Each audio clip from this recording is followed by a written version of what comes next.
It was looking like just another day. Hey Scotty, Alex from GQ here. As you know, Chamonix is the home of big mountain riding. I want you to head there and await further instruction. We've got some challenges for you. Chamonix, huh? Well, I've always wanted to explore it.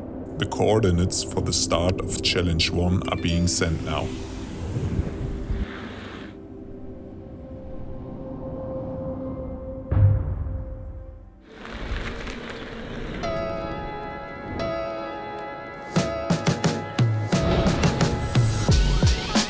I mean, Alex didn't say anything about not being able to use the lifts.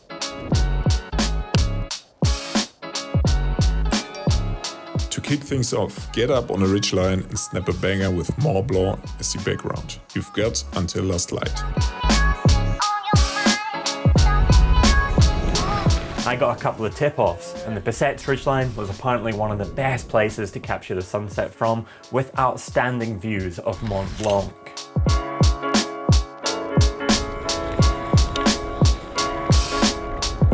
I'd be taking on the set series of challenges on my Scott Lumen. Equipped with its TQ system, a 50 Nm motor gives the rider 300 watts of power and is connected to an integrated 360 Wh battery with a 160 Wh range extender. Reaching the summit, it was safe to say we'd found the spot. Looking down, dreamy golden lit single track lay beneath us.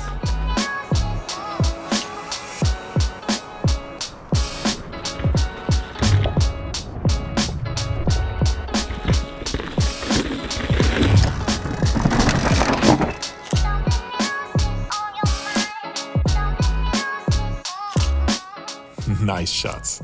As quick as we got the shot, the weather changed. Cloud blew in, and a short but sweet storm ruined any other opportunities. As they say, we'd roll with the punches and drop into some incredible single track to take us back to base. For Challenge 2, you have from sunrise to sunset to ride 2,500 meters of ascent and descent. It's all got to be pedaled, and the only assistance you get is what the motor provides. By the way, you can't ride the same trail twice, and I'm allowing you to have 2 range extenders. You can use them how and when you like. Good morning! To conquer the 2,500 meter challenge set today, we're up early. It's just gone 7 AM and the plan is to ride to the top of the Refuge bike park. It's an 850 meter climb here, so that ticks off the first part. I'm going to turn the bike on and let's get up there.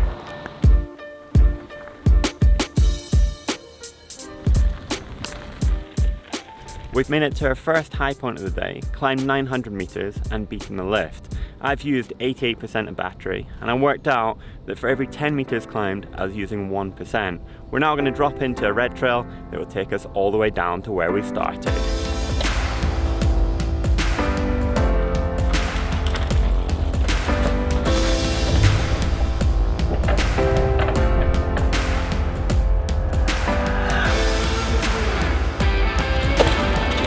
The first ascent and descent was a relatively easy one to tick off. The bike park red graded trail had arguably put the Lumen a little bit out of its comfort zone, using all 130mm of travel multiple times, but it was nothing it couldn't handle. I'd next head up the Chamonix Valley to Valorising.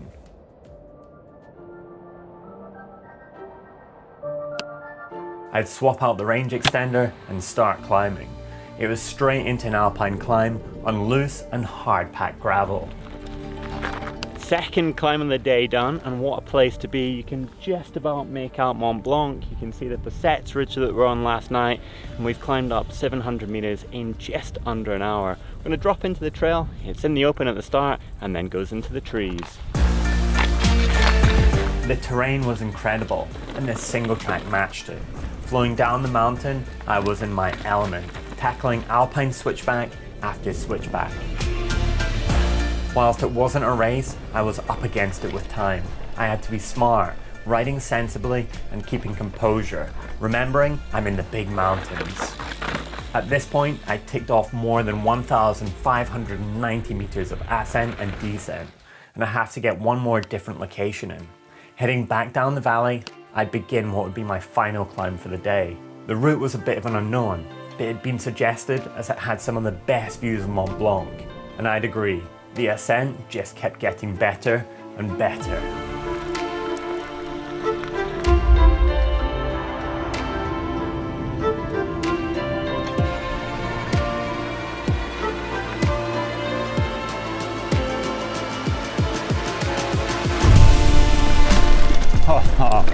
This trail combined with the TQ motor is just a dream. Look at where we're mountain biking. It's not even real.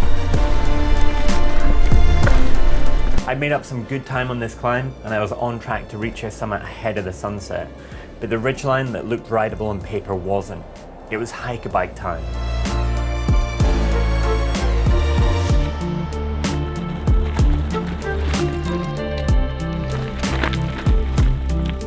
I reached the summit with minutes to spare. Does it get any better than this? Look at the view, and we've completed the challenge. Over 2,500 meters of climbing. The last bit of light is just on the trail down there, so let's get to it. The descent was stunning. The light was glowing off Mont Blanc, and the struggles were long forgotten as I descended all the way to the valley floor, knowing that Challenge 2 was completed.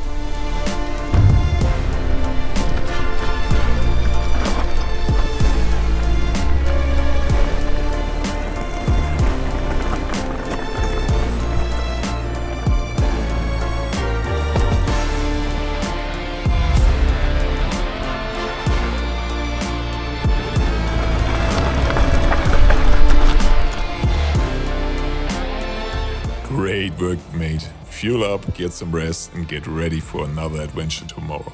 Whilst I had more in the tank and was feeling relatively fresh, there was almost no way this would have been manageable for me without the assistance of the TQ system. I want you to take Illumin somewhere a normal e-bike can go. I've booked you a night in a mountain refuge. Pack a jacket, you will be next to a glacier, and be prepared to do some hike-a-biking.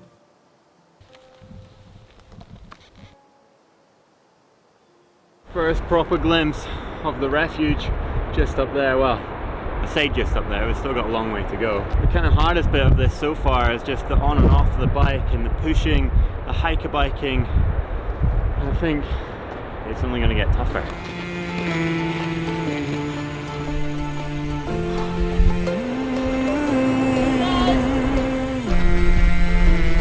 The route was absolutely stunning and just kept getting better and better. The single track was incredible, tough in places, but the surrounding scenery was breathtaking. Here we go then, the final part of our ascent. The refuge is just up there. And I'm gonna be honest, it doesn't look like any of this is gonna be rideable. It's loose and bouldery underfoot, and the worst part is it is 6:34. Dinner was served at 6:30. Fingers crossed, it leaves time for when we get up there.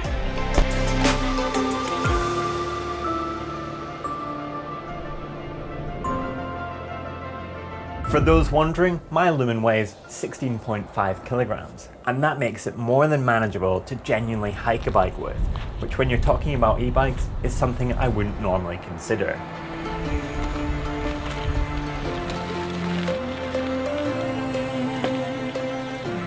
Arriving at the refuge, it was a relief knowing that Challenge 3 was almost complete and the hardest part was done.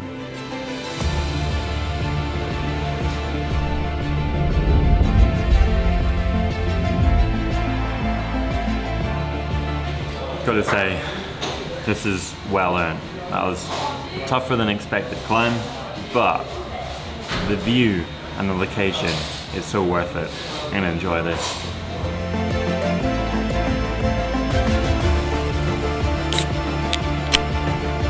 I'd be spending the night in a mixed dorm of 12, all sharing bunk beds.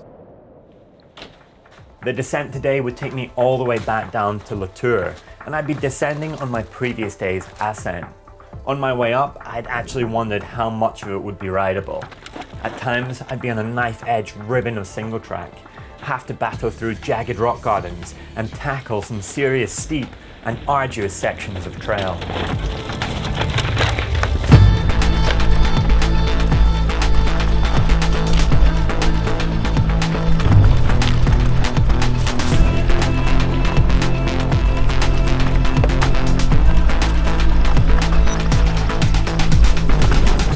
One key benefit of the TQ e-bike system is how light it is. It weighs just 3.9 kilograms. This gives the rider a natural ride feel, which means the descending experience is similar to that of a normal mountain bike. You can be maneuverable and playful. On sections like this, it really helped me maintain the flow and control of the bike.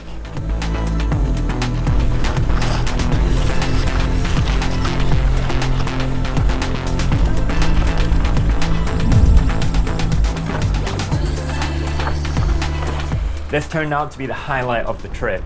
I love riding challenging terrain, and this was on another level of technical. I had to work with the bike, trust my instincts as a rider, and at times just let it go.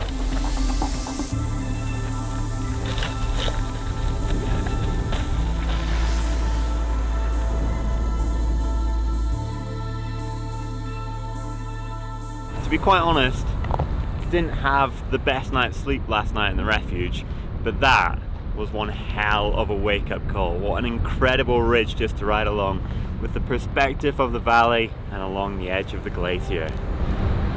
Insane.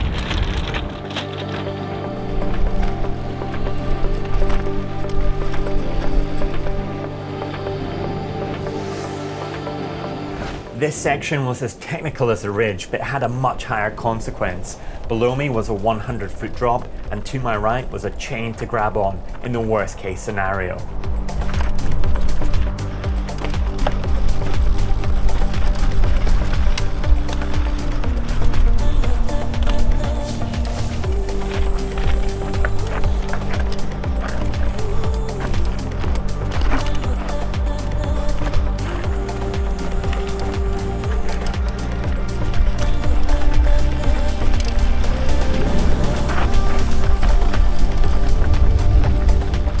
One absolutely incredible morning. Definitely one of the most challenging descents I've done. So technical, but at the same time so rewarding. We've ended up at the top of the Latour bike park. Let's drop in.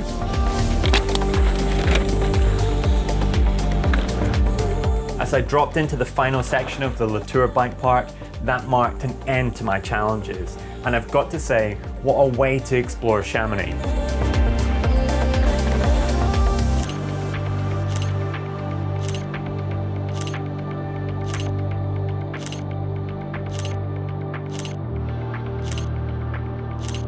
I love where bikes take you, but I love how with a little assistance, they can take you that bit further.